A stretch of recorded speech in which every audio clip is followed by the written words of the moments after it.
Hey, good morning. You probably thought over the last week or two that we've been talking about food a whole lot. We've been talking about serving pancakes, making pancakes. Then yesterday we got into chicken wings and pancakes and chicken wings. I'm going to tell you right now, we're about to make sense of all this for you today with our discoveries of the week. It's going to help you in your business and in your leadership. Stay tuned. That's coming up next. Stay tuned for today's Antidote, brought to you by the Renegade Success Network. Today's Antidote features a healthy dose of thought-provoking insights and information for business owners, entrepreneurs, leaders, and nonprofit professionals. Each day since March of 2020, this program has offered that one thing to help you continue on your own unique pathway to success. And now, Renegades, we bring you Bob Graham and Tom Brush. Hey, Tom, happy Friday. Yes. Good morning, Bob. How are you today? I'm fired up. I'm wound up. I can tell. I'm not sure what that means for this episode. We'll see how that all plays out. You never know. You never know is correct. But welcome everyone else to our today's Antidote, our daily broadcast and podcast, where we try to provide, we provide a discussion around a topic. And this past week, we have been talking about serving pancakes, as Bob shared in the opening. And I think our goal is to just have that discussion and provide some value that you may need as you go throughout your day today, or you may need somewhere down the line in the future. So we encourage that if you are watching this broadcast on Facebook, Twitter, Instagram, YouTube, or LinkedIn Live. Sorry, I was trying to do other stuff. Fair enough. We would love for you to share your comments, because we know that it will add value to the show and it'll help us think a little bit differently, add a unique perspective. And at the end of the show, we will offer our one thing. Not today, though, because today's Friday. And this Friday, we talk about our discoveries of the week. So we'll share some of our thoughts, ideas, and perspective from the week, talking about serving pancakes. And if you have some of those you would like to share, what you discovered this week, please feel free to put that in the chat. You also, a new thing we're going to offer within the Ring of Renegades is there will be a post talking about your discoveries of the week. So you will be able today to go on there and share. What are your discoveries of the week? Could be about serving pancakes or sharing a new idea, concept, project, product, whatever it may be. Or it might be just something else that you discovered that you think others might benefit from, that you learned about yourself this week. Bob was sharing something that me before the show about what he discovered this week. So we would love to hear that. Again, whether that's in the comments today, if it's around the show, or if it's something else, go into the Ring of Renegades Facebook group and share it there. If you happen to be listening to our Can I just add, Tom? Can I just add that part of the benefit of the sharing is by putting it out there, writing it down, it makes it real. We have so many ideas bubbling in our head, but when you take the time to put it in sentences, that's when often the click moment goes, where you're like, oh yeah, that's what I realized. So I value that. So I'm looking forward to putting what I told you earlier in that chat. Excellent. I'll look forward to seeing it there. I'll have to think about what my discovery of the week outside of this conversation is.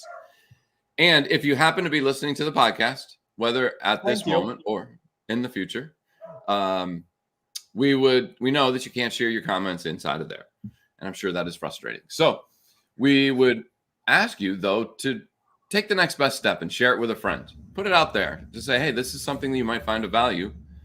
And I think your friends, family members, peers, coworkers would appreciate that. You can also rate our show, which adds 5 stars, please. Yes, as Bob says, 5 stars. If you want, if it's not, we understand. Do what's real for you. The rating of that helps our show get out further. And so more people start to see it and see the value that they can gain when they start embracing the renegade in themselves. So with that, we are going to dive into our topic this week. It is Friday, as I mentioned. We will do our discoveries of the week in just one moment. First off, we're going to do our celebrations. Bob, what are you celebrating today? I am celebrating the beach. I got to go to the beach yesterday. I had to do some things at the beach, and I actually got to stand up at the beach. It was about 58 degrees and windy, and it was just great to look out at the ocean, the incredible power of the ocean. And then I was watching a little pebble roll in, and it would roll in with the wave, and then it would go back out with the wave, and it would come in with the wave and go out with the wave. And it did this. I watched it for like 5 minutes. It just kept this constant motion, and the pebble had no control over itself at all. It was all responsive to the ocean. And I thought, in some ways, that's how we are as people, that we don't have as much control over things as we thought we did. I know for me, I'm learning that the hard way, that I have very little control. And I watched that pebble, and it looked like it wasn't bothered by the fact that it was going back and forth. It was in the sun. It would be in the water. It was in the sun. It was a wave would crash over it. So that's what I'm celebrating. I don't know what that is, but I like it. Well, it's giving up control or understanding that you don't always control things, I think. Not to try to figure out what your celebration is. That's what I heard. And I think that's an important thing for people. I needed some clarity around it. Yeah. I think people need, figuring that out is really helpful to understand that there's only so much that we can control. And when we let go of those things we can't control and focus on those that we can, I think we take a lot of worry and stress out of ourselves. We do the best that we can. So I love that. I am celebrating. I had a great conversation at the end of the day yesterday. As I mentioned, I had a facilitation last Friday with an organization. And so I was doing some follow-up with the executive director. And there's some challenges going on within that team to the point where, and some things that I didn't realize, and I think this might have been one of the real values of the meeting, is the meeting highlighted some of the challenges that the team was facing and allowed decisions to be made that probably needed to be made. And I had that conversation with the executive director, and they shared with me a little bit about what was going on and some of the decisions that they made. And I think a lot of it was based on the feedback that they saw in that meeting, not feedback that someone directly gave to them, more a matter of feedback that they were able to observe and take in. It's kind of like when one chicken wing shows up, you'd be like, that's interesting. I might want to take a look at that. If you're not sure what I'm referencing, you might want to listen to yesterday's episode. Anyhow, so I thought that just the opportunity, again, I imagine that the executive director has been struggling with this and has probably had some people to talk to about it. And yet I think for them yesterday, it was a great opportunity to talk it out with someone else who had an understanding of what was going on within the organization. And those are the things that make me happy, like to know that there was a burden that was hanging over them and they've been trying to figure this out, and that they had an outlet that they felt comfortable reaching out to have a conversation about how to help work through that, or what might be some ideas, really is what we do. And I just is a great appreciation of how much I enjoy the opportunity to do that. And I asked them some tough questions as well, based on what sometimes I like to want to make people think. And I think they appreciated that as well, because I think it was something that was in their head, and yet they hadn't probably really verbalized that in a way to make it, as you said, more real. So I love the opportunity to help people try to find answers. Well, then the only logical thing we can celebrate, I'll shift what I was going to do. I think we should celebrate the power of questions. And I think you and I both believe the power of questions. And it's not the easy questions that often lead to the real discoveries. It's the harder questions. And I think over the last 5-10 years, I've come to realize that people appreciate it when you ask them the hard question, if you do it from a place of caring and a place of genuine curiosity. Not, why are you doing this with the judgment in it, but just trying to help them understand themselves. Well, I think sometimes one of the challenges is I don't know that they understand it right away. And when you ask those hard questions, you sometimes get unexpected results.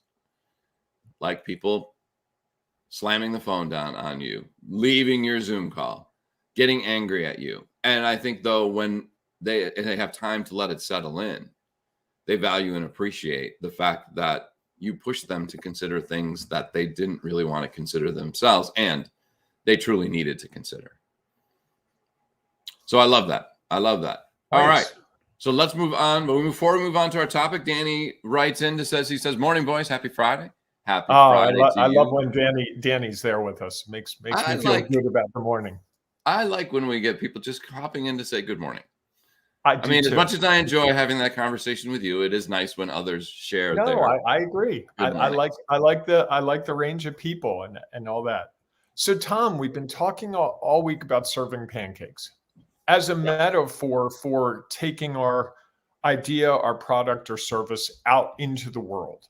And just like a pancake, if you make pancakes, you put it on the plate, you give it to the waiter, waitress, they take it out to the person sees that pancake and they have first impressions and they also eat that pancake. And we've talked about, the first impressions. We've talked about second impressions We've talked about what if the feedback to the chef is not what we expected. And you told the great story yesterday about your friend with the chicken wings. I'm not going to ruin it, but let me tell you, if you want a great story, it's the best story Tom's ever told. Yesterday's episode. It is a great, great story. And it says so much about what we do and how the feedback often doesn't reach the person the way we intend. So I think it's time to figure out what we discovered this week. What did you discover this week? Well, I think there was a lot of things that I discovered. One of the things that I'm not sure I had ever really thought about in that way was why the person who serves you something in a restaurant always comes back with more questions and thoughts and to ask along the way, where are you at? Things from how are you doing today? How does the food look the way you expected? How does it taste? What was your experience like? I mean, as much as that is about us and feeling like we are being taken care of, it's also about them trying to gather more information about the experiences that people are having in it. And I think, I'm not sure I ever thought about it really in that regard is, why is the server? I mean, yes, obviously there's a part of it that if you feel like they're really attentive to you, you're going to give them a bigger tip. And that's probably one of the direct results for the server. And I think there's also the opportunity for the restaurant to really gain more information. So that part of it was enlightening to me. I thought that was something that I just had never really thought about it that way. And then the other thing, and it's so funny because you go back to Monday and I almost forget Monday and you almost forget what we talked about, but we were talking about the first question, where's the syrup? You serve the pancakes and there's so much involved with serving your idea. When you go to your supervisor or the owner of your company, say, hey, I've got this idea. And you have to really be prepared that once you've put the idea out there, they're going to have questions. And you're going to need all the other window dressing that goes along with it. Like how are we going to package it? If it's an event, how are we going to invite people? And then they're going to have questions that you probably hadn't thought about. And I think we talked about it with hot sauce, and maybe that was last week or this week, but why would somebody put hot sauce on pancakes? Because that's the question they came up with. And are we prepared to answer all of those? And I thought that was a really interesting thing to consider is I think so often we have these great ideas or we have this brand new, beautiful product and we think we're going to just put it out there and everyone's going to be like, oh my heavens, that is exactly what I've been looking for. It's the ultimate solution. And they may say that right away. Mind. Correct. Oh yeah. And then they're going to be like, well, could you do this differently? Or could we modify that? I think you even told a story about Black & Decker and some work you did with them. So I thought that was an interesting conversation as well. Yeah. How about you? I was going to say, for me, the real eye-opener was the chicken wing story yesterday and how the person with the one chicken wing going back to the chef was sending a message and the statistical odds of the chef getting that message correctly were slim and none. And that here's a person trying to give feedback in a way that makes sense to them. And here's a person who would probably love to get feedback. And there's a gap there. And it points to me to the whole communication gap that we get in when we serve up any idea, any product or service, and what our customer is going through. And the more we can recognize that we don't know their world, the better off we are, because we can start to inhabit the world if they allow us, if they explain it to us, or if they say, hey, you should come. I always love when I work with companies and they say to me, hey, you should come out and watch what we do. That's when my eyes open up, because like, oh, I didn't realize you were in cramped quarters. I didn't realize that you had this limitation in timing because of things outside of your control. There's a lot of things that we do that make really good sense as leaders, as businesses, that an outsider's not going to figure out unless you tell them, or even better, let them experience it for themselves. So it would be interesting to me if you or I had been the server at the restaurant and someone had left one chicken wing on there. If I had noticed and the person was there, I would have said, hey, what's wrong with that one wing? And they would have explained it to me. And then I would have gone back to the chef and said, hey, you're not going to believe this. And the whole discussion would have been different. Sure. And I think that's where we, as the leader, as the business owner, as the person creating the idea, product, or service, or whatever it is, have to be willing to ask more questions and have to ask the harder questions. Not, do you like this? Is it perfect? But hey, what am I missing? That's one of the best questions I've ever asked people. What am I missing? When I have an idea, it's like, what am I missing? They go, well, did you think about this? Yeah, I did. Okay, what about this?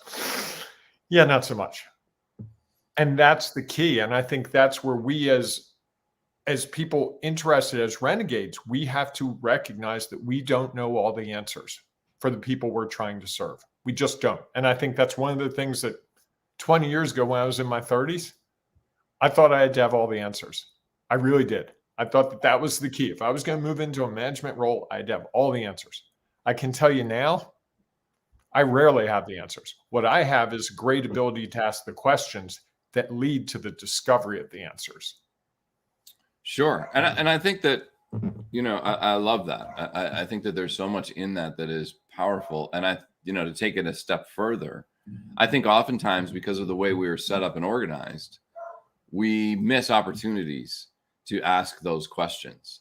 You think about the normal restaurant today, if you think about the old diner, that you see on the TV, where the server would come out and bring it in, and then they would immediately, if there was leftover, they would take it back to the back, and somebody back there, the chef would likely see it, and then somebody, the cook, and would see it, and then they go from there. Well, now you've got like runners, and the runners just go out and grab it. And if there's a ton left on the plate, they're just dumping it into some bin, and they're not taking the time to try to understand, is this becoming regular where there's a lot of food left on the plate? Or, for some reason, the hash browns never always get eaten, even though every bit of the pancakes get eaten. And I think, we can do that in our world as well. Like we put out our app, and ultimately this was about a case study around the app. And we had people who participated in it, went through it. We had people who purchased, didn't even really open it, and some who opened it but didn't get very far. And I think within each of those, there's an opportunity for us to learn. I think so often in our roles and other people who launch things is like, there's a group of those people you just discount. Like, oh, all right, they just didn't for whatever reason. I think we have the opportunity, and it's a great opportunity for us to go back and better understand from each of those groups, what was it? And it was interesting. I remember having a conversation with my coach mentor, and she was sharing about a product, a course that she had put out. And one of the challenges that there seemed to be a place where everybody would get stuck. And she started to realize that is like, okay, at this day, people are bailing out. The guy who helped us with the app even had that. His thing was like on day 11, it gets real, and that's where many people bail out. And she had the same thing. And so what she finally realized was, I need to do something differently, either leading up to that point or immediately when they hit that point, to help them get over that hurdle. What's going to be the thing that's going to take them, because I know now it gets hard, And now they start to question and wonder and think, well, this wasn't for me. And all of their villains can jump in there and be like, yeah, I told you, you shouldn't have bought it in the first place. You shouldn't have started this new business. You shouldn't have whatever. And knowing that that is coming is a great opportunity to say, oh, what can we do differently here to bridge that really challenging spot to take it through? And, maybe that's something that as you serve pancakes, it's the same thing. It's like, okay, there is that breaking point where 99% of the people can eat 2 pancakes. When you throw the third and the fourth one on, now most people can't.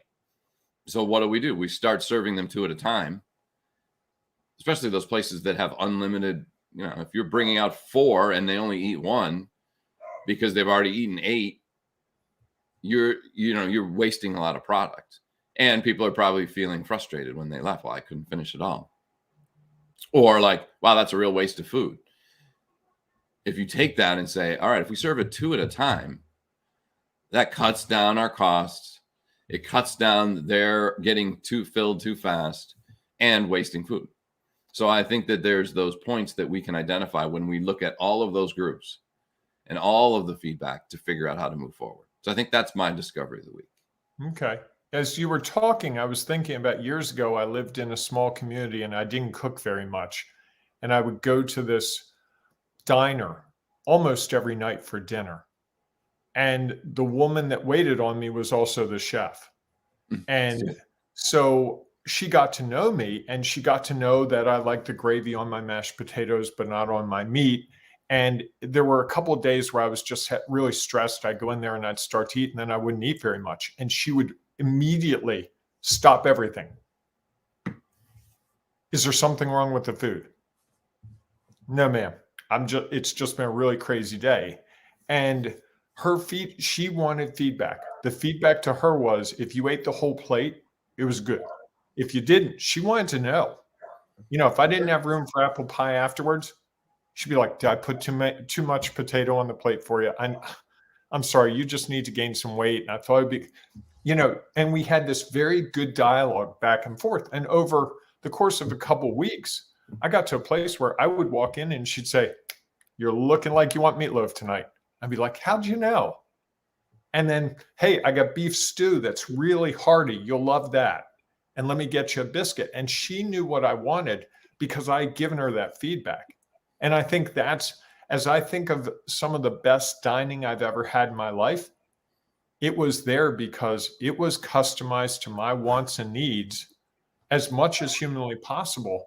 And the server and / chef really, really cared about my satisfaction, far beyond the cost of the food and the tip. It was a matter of pride for her.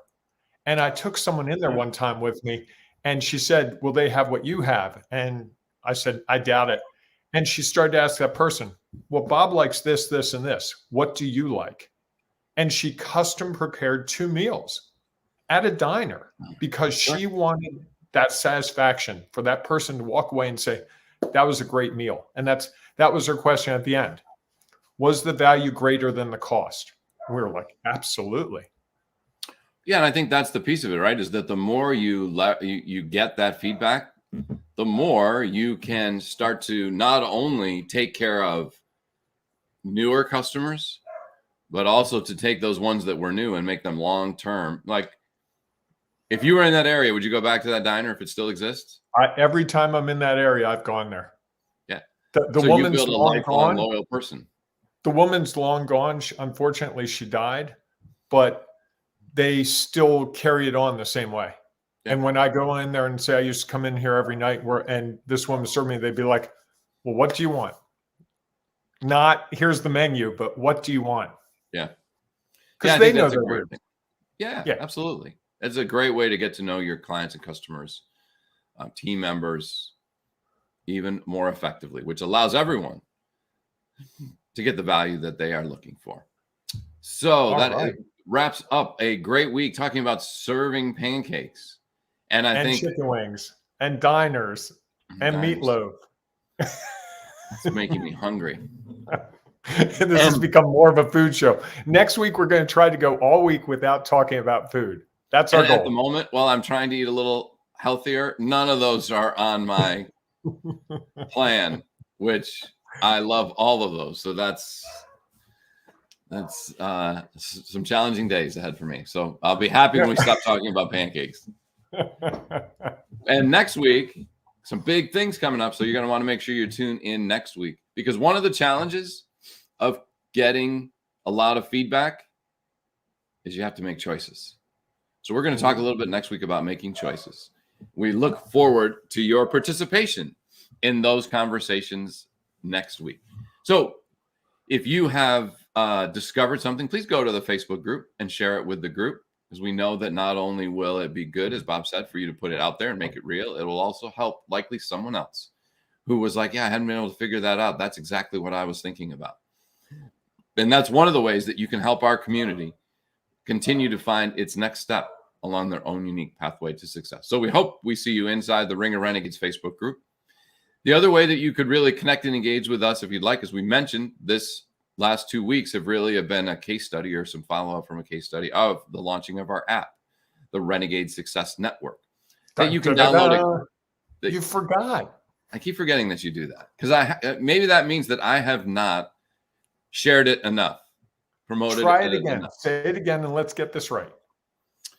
So the other place that you can gather all of the information that you want about being a renegade is at our app, the Renegade Success Network. Dun, dun, dun, dun. It's easy to download. Just go to Google Play and you can download it there. Or if you have an iPhone, you can just go to the App Store on your iPhone and download the app there. And then you'll have access to all the things that we do as a part of our Renegade Success Network. So we look forward to seeing you there, or we'll see you inside the Ring of Renegades Facebook group. And if not, enjoy your weekend, and we'll see you Monday morning, 8 a.m. Eastern time, for our next edition of Today's Antidote. Could be fun because the Super Bowl is Sunday night. Some people are going to be tired Monday morning, but we'll be there. Yeah, why? What's wrong with the NFL? Well, Move it to Saturday. Do you know that the NFL finally got what they've been dreaming of for years? It's actually the Sunday night before President's Day, and a lot of people have off Monday. They've been trying to get this to happen for years. I thought President's Day was the 21st this season. I think President's Day is the 21st. Tomorrow, Monday is Valentine's Day. Hint, hint. Oh, if yeah. you haven't done anything for your Valentine, hint, You're hint. right. You have all weekend. Don't be running to the grocery store Monday afternoon to pick up flowers. Yeah, that won't work. And a Been there, card, done that. because you forgot. Valentine's Day, Monday. Maybe we'll have to keep posting that every hour inside the Ring of Renegades Facebook group so people don't forget. Hey, So anyhow, embrace the renegading you. and have a great day. We will see you all soon. Take care. Thanks for listening to today's Antidote, powered by the Renegade Success Network. The Renegade Success Network helps you confidently create your own unique pathway to success. To learn more about the Renegade Success Network and how you can take your next step, follow us on Twitter, connect on LinkedIn, or join the Ring of Renegades Facebook group. For full details on how you can join our community, go to renegadesuccessnetwork.com. Embrace the renegade in you.